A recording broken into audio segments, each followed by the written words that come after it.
آپ صلی اللہ علیہ وسلم نے فرمایا، مومن کے بخیل یعنی کنجوس ہونے کے لیے یہی بات کافی ہے کہ جب میرا ذکر اس کے سامنے کیا جائے تو وہ مجھ پر درود نہ بھیجے۔ یعنی ایک مسلمان کے لیے سب سے انتہائی بخیلی وہ ہے کہ وہ نبی صلی اللہ علیہ وآلہ وسلم کا اسم گرامی سنے اور آپ پر درود نہ بھیجے۔ آپ صلی اللہ علیہ وسلم کے ہم پر جتنے احسانات ہیں اور خاص کر ان لوگوں پر جنہیں اللہ تعالیٰ نے ایمان کی دولت سے نوازا ہے، اتنے کسی پر بھی نہیں ہے۔ آپ صلی اللہ علیہ وسلم کا یہ حال تھا کہ اپنی امت کی فکر میں دن رات گھلتے رہتے تھے۔ ایک صحابی حضور صلی اللہ علیہ وسلم کی اس حالت کو بیان فرماتے ہوئے کہتے ہیں کہ جب بھی آپ کو دیکھتا ہوں تو ایسا معلوم ہوتا ہے کہ آپ کسی فکر میں ہیں اور کوئی غم آپ پر طاری ہے۔ علماء فرماتے ہیں کہ یہ فکر اور غم کسی تجارت میں نقصان کا نہیں تھا ان کو، نہ مال و دولت کی کمی کی وجہ سے تھا، بلکہ یہ فکر اور غم اس امت کے لیے تھا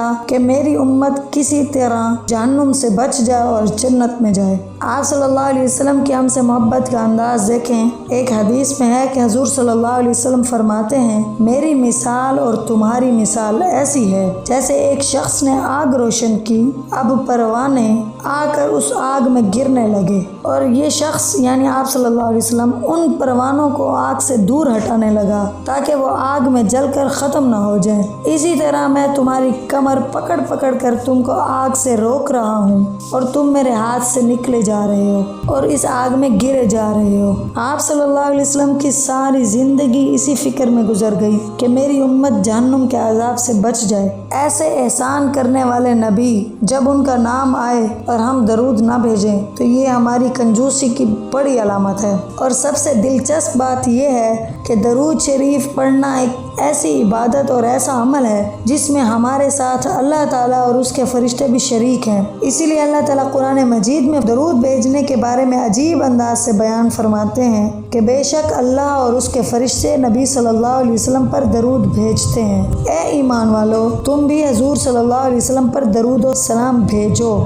دیکھیے، شروع میں یہ نہیں کہا کہ تم بھی درود بھیجو، بلکہ یہ کہا کہ اللہ اور اس کے فرشتے درود بھیجتے ہیں۔ اس سے دو باتوں کی طرف اشارہ ہے۔ ایک یہ کہ آپ صلی اللہ علیہ وسلم کو تمہارے درود کی ضرورت نہیں، کیونکہ اللہ اور اس کے فرشتے نبی صلی اللہ علیہ وسلم پر درود بھیجتے ہیں۔ لیکن اگر تم بھلائی اور خیر چاہتے ہو تو تم بھی آپ صلی اللہ علیہ وسلم پر درود بھیجا کرو۔ تو دوسرا اس بات کی طرف اشارہ ہے کہ یہ درود بھیجنا بہت ہی نرالا عمل ہے، اسی لیے کہ کوئی عمل ایسا نہیں ہے کہ اللہ تعالیٰ بندے کے ساتھ شریک ہو۔ مثلا نماز ہے، بندہ پڑھتا ہے، اللہ تعالیٰ نہیں پڑھتے، زکوٰۃ، حج، ان سب میں اللہ ہمارے ساتھ شریک نہیں ہوتے۔ لیکن درود شریف ایسا عمل ہے جس کے بارے میں اللہ تعالیٰ نے فرمایا کہ یہ عمل میں پہلے سے کر رہا ہوں، اگر تم بھی کرو گے تو تم بھی میرے ساتھ اس عمل میں شریک ہو جاؤ گے۔ کیسا عمل ہے کہ ہمیں اللہ کے ساتھ شریک ہونے کا موقع مل رہا ہے۔ ہاں، البتہ اللہ تعالیٰ کے درود بھیجنے کا مطلب کچھ اور ہے، یہ کہ اللہ تعالیٰ براہ راست ان پر اپنی رحمت نازل فرما رہے ہیں، اور بندے کے درود بھیجنے کا مطلب یہ ہے کہ وہ بندہ اللہ تعالیٰ سے دعا کر رہا ہو کہ یا اللہ، آپ محمد صلی اللہ علیہ وسلم پر درود بھیجیے۔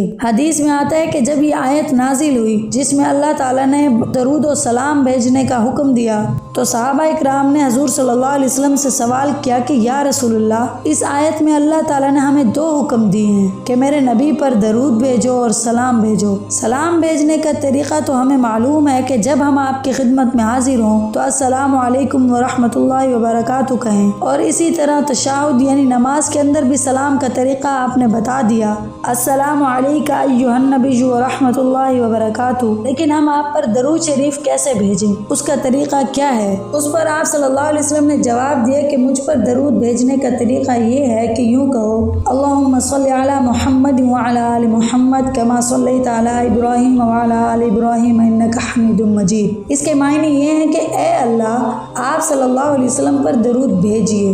اس سے اس بات کی طرف اشارہ ہے کہ جب بندہ آپ صلی اللہ علیہ وسلم پر درود بھیجے تو یہ سمجھے کہ میری کیا اوقات کہ میں آپ صلی اللہ علیہ وسلم پر درود بھیجوں، لہٰذا پہلے ہی قدم پر اپنی عاجزی کا اعتراف کر کے کہے کہ یا اللہ، میں تو آپ صلی اللہ علیہ وسلم کے درود شریف کا حق ادا نہیں کر سکتا، آپ ہی ان پر درود بھیجیے۔